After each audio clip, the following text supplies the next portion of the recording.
You would probably think it's complete madness, but did you know? The United States has been waging secret conflicts against nations that have even invaded American territory since the end of World War II. And we're talking about real battles with nations you've never heard of. Interestingly, these nations have a rich history spanning centuries, with intricate government systems and highly skilled armies equipped with state-of-the-art technologies. And technically, haven't you heard of these nations because, simply and plainly, they are invented nations? Basically, the United States invents these nations to practice invasion scenarios and armed conflicts in a very, very realistic way. Nations like Denovia, Atropia, Ariana, or the very reprehensible Pineland are examples of these invented nations, which are clearly based on the nation, in discord with the United States of the time. The truly strange thing about all this is not that they invent fictional nations, but rather the gigantic background that the United States puts into the stories and backgrounds of these, making them, as we mentioned earlier, full-fledged nations. But why does the United States invent complex fictional nations instead of simply conducting their military exercises based directly on the nations they want to represent? And why do they put so much effort into the background of these nations? In this video, we will discuss the peculiar nations the United States has established during the 20th century, about the conflicts they have had with these and how bizarre these nations are. The United States uses fictitious nations in military training, as it would be problematic to conduct military exercises based on a specific nation. This could bring them international political problems and create unnecessary discord among the nations of the world. Due to this, the United States is very cautious about publicly disclosing its global actions. In addition, using fictional nations in military exercises makes them more secretive, ensuring that it is never mentioned that they are training against a specific nation. But this only explains why the United States uses fictional nations in its military exercises. No, because they are so deep and have so much context behind them. And to explain this, we need to know a lot about the history of these nations. The entire history of the creation of these fictional nations begins in 1947. The Cold War emerged after the end of World War II, and the scenario at the end of the 40s was of a possible Soviet invasion or the resurgence of fascism in Europe. Because of this, for the invasion training of the United States, the nation of aggressors or the aggressors would be created. A fascist communist nation that took over all of Europe and quickly took territories on the American continent, particularly in North America. In this alternate history, the United States would form an alliance with many of the American countries, and they would call it the Trigon Party or the Trigon Circle, which had this insignia. The goal of the Trigon Party was to defeat the aggressors and expel them from the continent. Something curious that we will see in the Trigon soldiers is the helmet they used, which had a quite strange crest.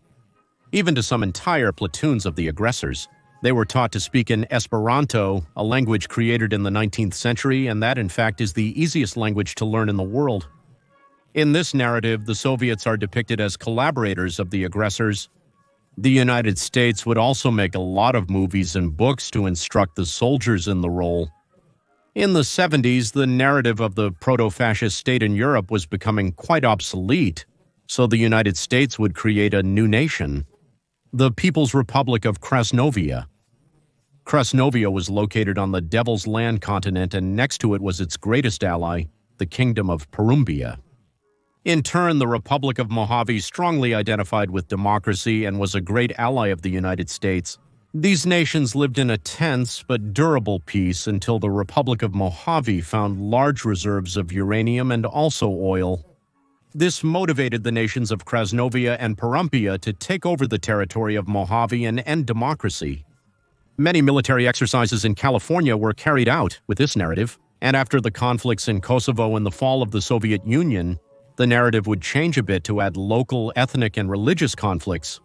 But in 2011, the old story of Krasnovia would be dismissed, and in 2015, the decisive action training environment would come into effect, more adapted to the new geopolitical scenarios of the moment. In this new narrative, many new nations are introduced to the story. For instance, Adernovia is evidently based on Russia. Also Ariana, which is inspired by Iran, and there would also be the Republic of Gorgas, which is not at all inspired by Georgia. Any version of reality is pure coincidence. And the one that seems most curious to me is Atropia and Limaria, which are clearly a representation of Azerbaijan and Armenia. Atropia has always been besieged by Limaria and has never been able to recover its territory from the Limerian invaders. In Atropia, the majority of people serve in the military and are highly familiar with the battlefields. Both nations are in constant conflict in the region called Bajau-Yanga. The ultra-nationalist Limarians call themselves the Movement for the Liberation of Bajau-Yanga, while their nationalist rivals from Atropia are those of the Liberation Front. The entire map of these countries is based on the Caucasus, probably the territory where most of the United States enemies converge in a single territory. In this narrative, the Indo-Pacific also underwent several quite aggressive conversions. For example, China was divided into two nations, the Republic of Albania, which is basically China, and Gilgamesh, which split from Albania, to gain greater economic freedom and to ally with Western powers.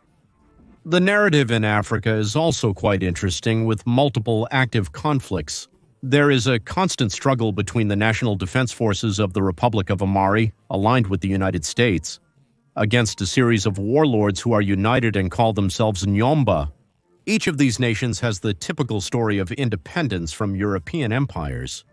But after gaining their independence, they fell into complete anarchy, with constant confrontations with neighboring nations, at the will of generals with quite difficult names to pronounce. Even the Philippines have multiple invented nations, quite curious.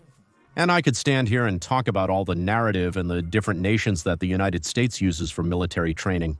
But the decisive action training environment has more than 800 pages with the history, background, and characteristics of each nation, as well as its relationship with the United States. And if you're wondering why the United States goes to such lengths to create countries with such deep histories, it's quite simple. And it all boils down to this acronym PMESII-PT.